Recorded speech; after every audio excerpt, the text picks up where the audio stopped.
Hi, everybody. Welcome to July 1st. Of course, the first Wednesday of the month of July for 2026. Peter Greenberg here with our global travel update for this week. And of course, a happy early birthday to the United States of America coming up in just 3 days as America does get out there and party, celebrating our independence, whatever that means in the year 2026. But moving along, we got a lot of stories to deal with our own independence as travelers. So let's get there.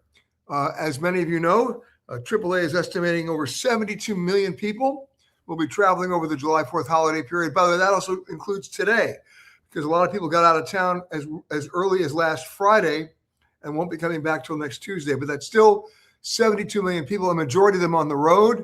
Of course, what AAA never tells you when they tell you how many people are traveling is how many people are going to be in each car. And based on gas prices, of course, that amounts to the clown car, as many people as they can get in to try to amortize those costs. But it's not denying us, and we're not going to be denied. We're all going to be traveling about 300 miles from home on those car trips. So more on that as we see what develops. But I hope you get to where you want to go early enough to actually enjoy it. Speaking of that, enjoying it, airfares still up 27% since February. That's just an average. In many markets, it's much more than that. However, there is some good news, and also an indication of how these airfares can be sustainable. They may not be. For the month of July, up 47% for international. But for August, we're seeing a drop, a little softness in the market. In fact, August airfares are down 6% below what they were last year. That's significant. What's even more significant is there's some availability now, which we never expected, of frequent flyer award redemptions. American Airlines will let you redeem as little as 9,000 miles for a trip in selected markets in August. That's not on every flight, on every route, but the point is that they're actually doing it. Gives you an idea of the softness in the market leading into September. So now, will airfares come down in general? Remember, you have the CEOs of Delta, United, and Southwest saying no emphatically, because they are determined to recoup those losses, which are substantial, let's be honest. So be aware of that. Now, a couple of other things in the news. You know, when is a free ticket not a free ticket? When is a free room not a free room? Speaking of redemption, there's now a class action lawsuit against Marriott. Why? Because for their awards program under Bonvoy, when you get a free night, they still charge you resort fees. What makes that free? So there's a lawsuit about that. And by the way, I support the lawsuit on that one. It's either free or it's not, relative to what you have to pay over and above the fact that you earn those points and you earn the room. I mean, they're looking to raise revenue any way they can. I don't think that's a reasonably ethical way to do it. We'll stay on top of that lawsuit and let you know what's going on. And, you know, you saw about my travel woes a couple of weeks ago with American Airlines, where not only did they cancel or delay everything we were on, they gave us a $12 meal coupon, right? That was our famous, our compensation. Now American's announcing that if you're a member of their frequent flyer program, you automatically will be emailed your coupon. How exciting. What does $12 buy? Well, our intrepid producer, Anthony, was on a United Airlines flight from LA to Monterey, not the longest flight in the world. Guess what? Delayed 3.5 hours. They gave him a meal coupon for, try to restrain yourselves, $15. Here's the receipt. Put the receipt up. If you can read it, that's what they got. Listen to this. A protein bar, a bottle of coconut water, a tin of Altoids. Come on, give me a break. Guys, if the airline messes up under what's considered their operational responsibility, they should pay up. But we don't have a passenger bill of rights in this country. So the airlines are looking at that $15 meal voucher, or in my case, the $12 meal coupon, as doing us a great favor. There is no great favor there, and they know better. They need to be held accountable. And, you know, the Trump administration is not doing anything about this. They were lobbied heavily by the airlines to not do anything, even with the proposed Bill of Rights that was introduced by the Department of Transportation in the last administration, and it's dead on arrival. So enjoy your $12 meal coupons, or if you're flying on United, you get to style, $15. Wow. Speaking of compensation, Story recently running about a passenger in business class on American Airlines on a 9.5-hour flight with the proverbial screaming child for 9.5 hours, disrupting the entire plane. Nobody able to sleep. Nobody shut the kid up. I have a suggestion for that to those parents. I'm kidding, of course, but have you heard of Kahlua in the milk? I'm kidding. Maybe not. But in any case, when they complained to American Airlines on a ticket that cost them thousands of dollars, you know what American Airlines gave them? A voucher for, it's almost like a meal ticket, $25 off their next flight. Okay. So much for that. Now, here's some other good news, though. And it gets to common sense. United's trying it. Delta's trying it. Korean Airlines is trying it. It works. Every airline should be doing this. They need to be in conjunction with the U.S. Customs and Border Protection, but it works. It's no different than the old pre-clearance that they have in so many countries that go back to 1952.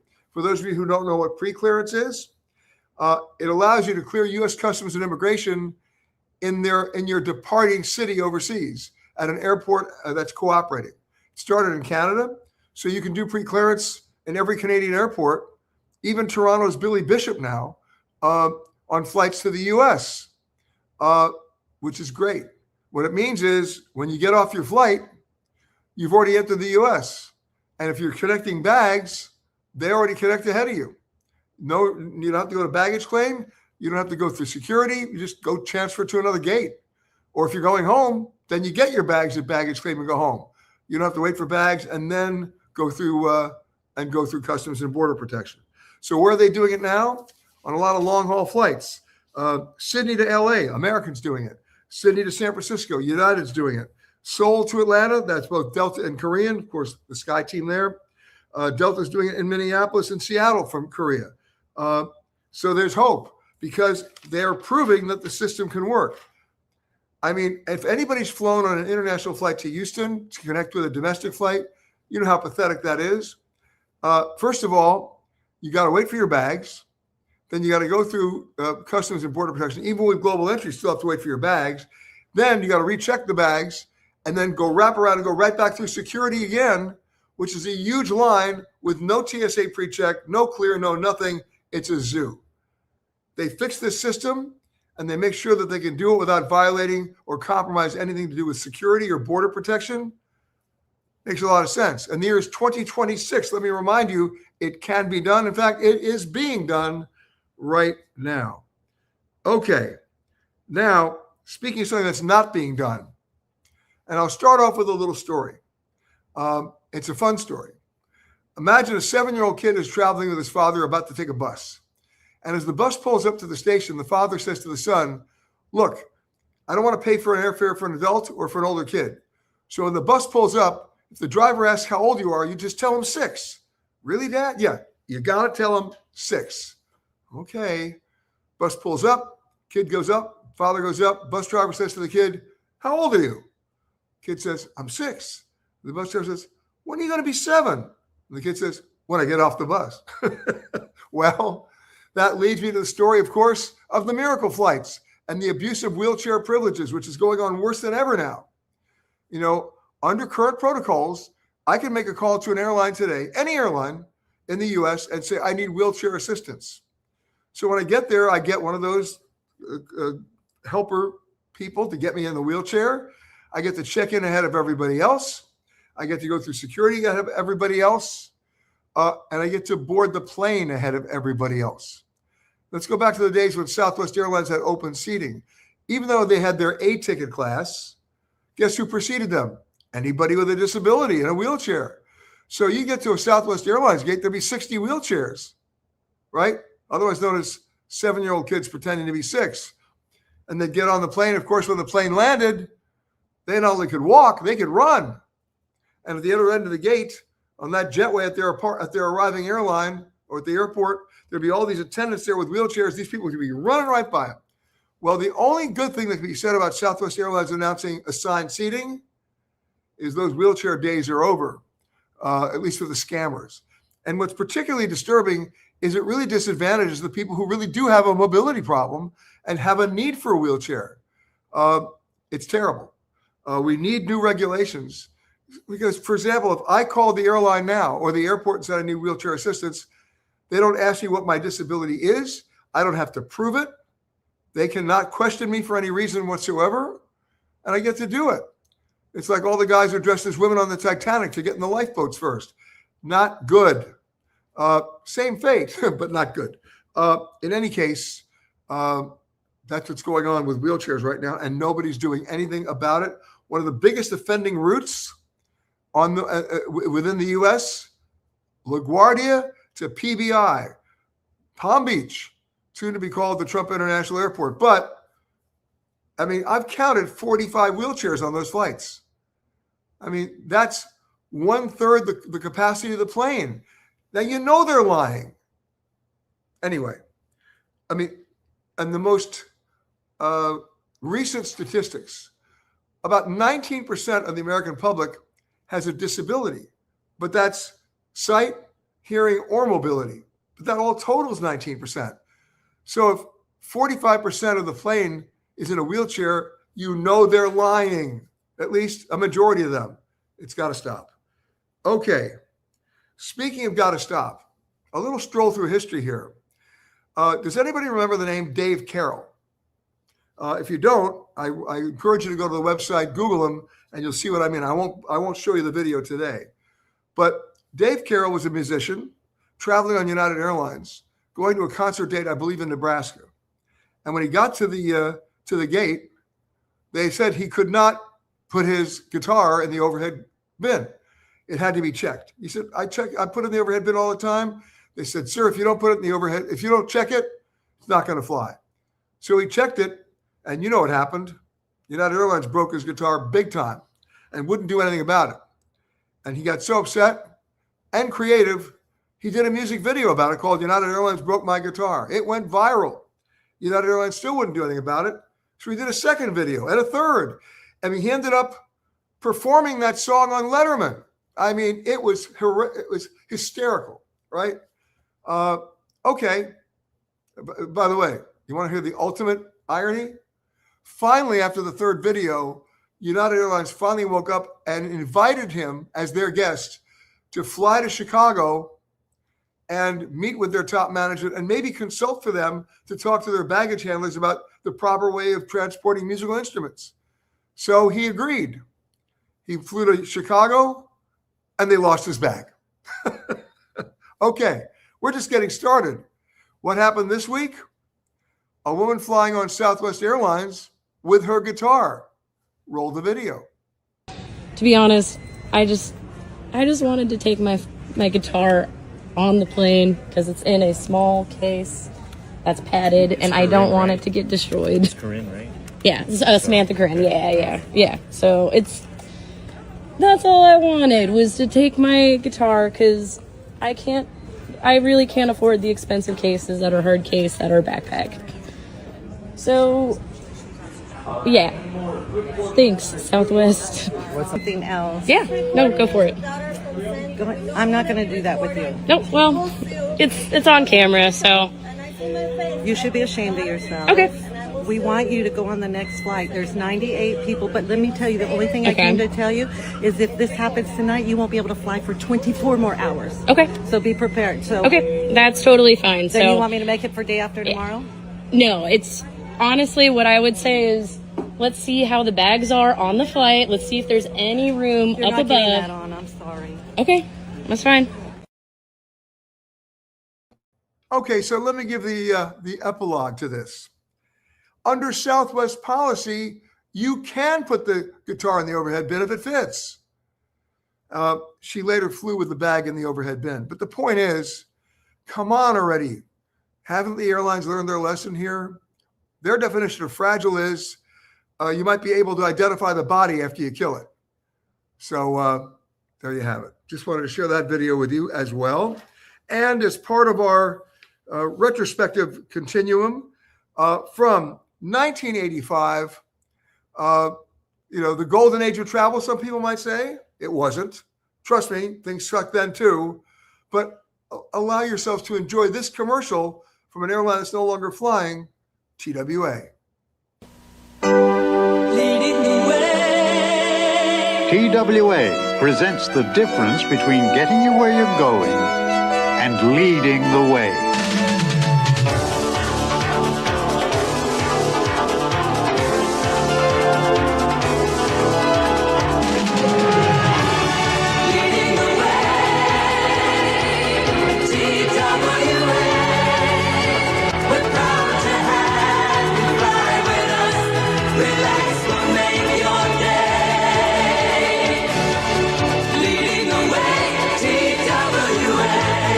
Taking that extra step to make flying the best it can be.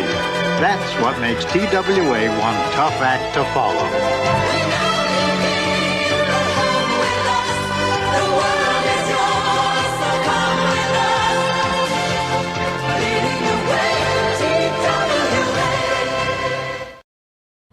Did you notice those coach seats and how far back they reclined? Well, maybe that was the golden age of travel. Anyway, so much for that. Anyway, let's scroll down and say hello to some folks this morning or this afternoon. Hello from sunny Tempe, Arizona. That's Mary Louise. Jim and Harry coming in number 2 today from Richmond, Virginia, where it's 90 degrees in Richmond.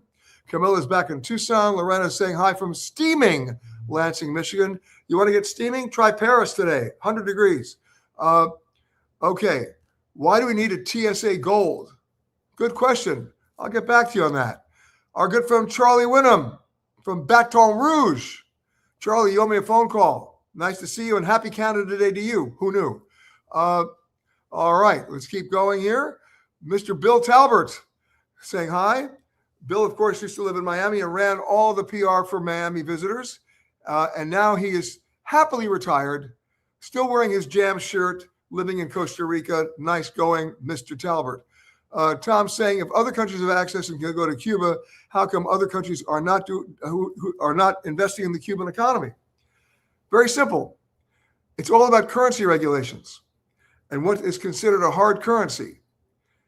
Nobody's going to invest in a country where you cannot take your currency out in hard dollars. Now, there's something called Trading with the Enemies Act, and that's been back to 1963. And here's how it reads. Americans, and this is a misnomer. Most people don't understand this. Most people think you can't go to Cuba, that it's illegal for you to go to Cuba. Not true. The way the Trading with the Enemies Act reads is, it's not illegal for you to go there. It's illegal for you to spend US dollars there. So how do people get around it?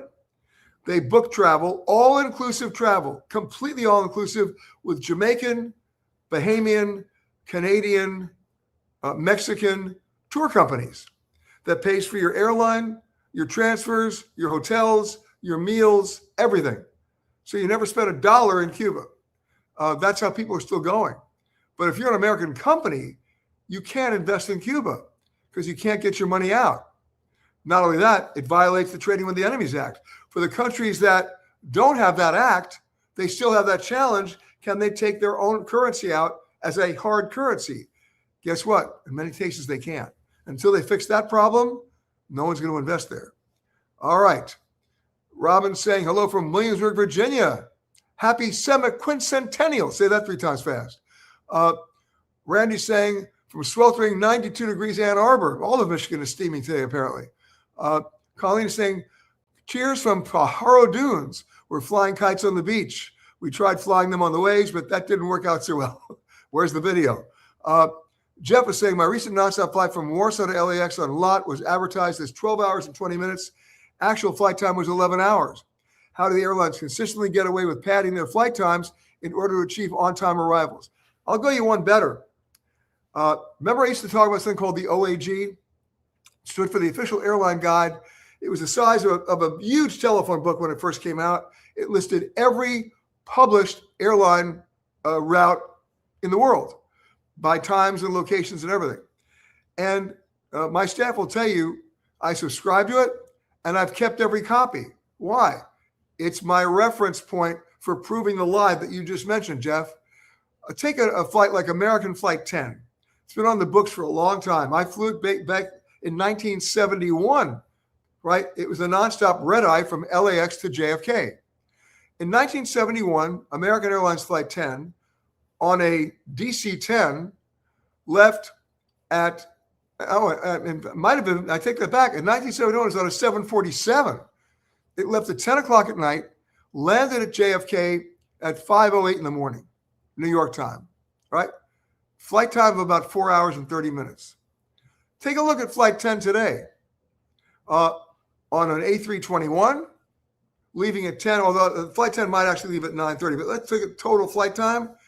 It ain't arriving at 5:08 in the morning. The airlines have been padding their schedules for years, and when an airline pilot gets on the PA and say, "Will the flight attendants please, prepare for an early arrival?" I raise my hand and go, "Early compared to what?" That's our system. They pad it in. And they do that to be competitive. And to me, that's not transparent and it's not honest. So I couldn't agree with you more. Okay. Tom wants to know, am I going to do another auction lunch? The answer is yes. We're going to set that up probably for the end of the summer. It'll benefit Operation USA, which, by the way, is on the ground as we speak right now in Venezuela. That's what they do. They are delivering direct aid to the people who need it the most. In the interest of full disclosure, I'm on their board of directors, but they've been around for 47 years. It was a charity started by Julie Andrews, and they've done unbelievably great work. And their income to distribution ratio is 98%. That means 98% of the money they get in goes out. There are no administrative costs here. Nobody's on salary. Check out their website, opusa.org. So, Tom, to answer your question, we will do another auction lunch, and I'll give you details at the end of this month. We'll try to do it for sometime in September. Okay. What are my thoughts about travel to Eritrea? I have been there. This is Jim and Harriet asking that question. Why wouldn't I go? Let's talk about Ebola for a second. If you understand the dynamics of the disease, and you understand how it's spread, how it travels, if you will, and you're a smart traveler, you're situationally aware, it wouldn't stop me from going to those locations. Remember SARS? People got it if they spent time on chicken farms and worked there and contracted it there. I have never been to a chicken farm overseas. I've been to them in the U.S. covering other stories, but you see what I'm saying? Do your homework before you arbitrarily and without enough information just make a decision not to go somewhere. Okay. Thank you from Robin. Happy Canada Day. Sue saying hi from Bellingham. Jim and Harriet want to know if I've stayed at the TWA Hotel. You're talking about the one at JFK. I haven't. I've been there. I visited. I've toured the rooms. I've even toured the Lockheed Constellation they have parked out there in the TWA colors, which they've turned into like a lounge and a bar. It's a nice novelty. I have to say, with all due respect, if you have to spend the night at an airport hotel, it's not a bad place to be because you're there. But it didn't wow me as a hotel in terms of hospitality. It wowed me as a stunt and as a novelty. And so there you have it. All right. Interesting point from Tom is they take their name to get in a chair, and if they don't use the chair when they get to their location, their name needs to go on some kind of list. Well, that sounds good, but let's talk about the litigation that would ensue. I could always say, hey, you know what? I felt better enough. I felt good enough to walk when I landed. Is that going to get me arrested or banned? No, I get your point, Tom. I wish there was a way to do the homework to stop this in a better way. Short of asking somebody when they get to the airport to do the hokey pokey or something like that, which would be cruel and unusual punishment. So I'm open to suggestions. Barbara says hi from 90 plus Atlanta. Everybody's steaming. Kristen's saying hi from Bellingham again. Gina's saying hi from San Diego. Linda's saying hi, happy 4th from Naples, Florida. Mike is saying just back from Alaska, saw the grizzly bear 50 feet away. Well, I hope you saw it with somebody else because you know the old line, you don't have to be faster than the bear. You just have to be faster than the guy behind you. Okay. Barbara wants to know advice on how to get Delta One with Chase Sapphire points transferred to Emirate or Virgin. Is it hard to find seats this way? And the answer is, well, yeah, it is. Although remember, once you're in a system that's got multiple partners on any one particular flight with a code share, remember they're each holding inventory on that one plane. So there may not be seats available for frequent flyers on Lufthansa on a United flight, but there may be frequent flyer seats available on United for that same flight, and vice versa. You just got to work hard ahead of time. And you ask, how far ahead do you suggest? 3 months at least to find those seats. Okay, Warren says, will the airline industry have another round of consolidation? I'm afraid they will. Look, Frontier and JetBlue are challenged right now. Alaska Airlines, even though they just took over Hawaiian, they still may be a takeover candidate for an airline like American. And in the anti-regulatory mood of the Trump administration, they're not blocking any mergers that I'm seeing. That doesn't bode well for consumers if you do your history. So something to think about there. Jeffrey wants to know, is New Caledonia worth the visit? Absolutely. It's an amazing, amazing destination. And you land in Noumea. And if you look at the map, Air Caledonie, which flies there from Sydney, you could hit there on the way to Australia or hit there on the way back and island hop. But the answer to your question is yes. And do your homework about New Caledonia and World War II. So much great history to talk about there as well. All right. Keeping going, episode 6 is ready to air on our next season of The Travel Detective. So I'll give you a little tease right now. This week on The Travel Detective, many of you may have heard about the legendary Danube River. In fact, some of you may have even traveled on it between places like Vienna and Budapest. But then there's the lesser-known Danube that goes to places like Albania, Romania, Bulgaria, all the way out to the Black Sea, even Ukraine. There's a very special river cruise with unrestricted navigation, and that's where our correspondent Carrie Sanders went. That's our cover story. Plus, from rivers and lakes to the open sea, we'll reel in some of the world's best and surprising fishing destinations. And then, one of the best ways to fly overseas can often be through another country. I'll educate you on the benefits of something called a sixth freedom flight. I'm Peter Greenberg.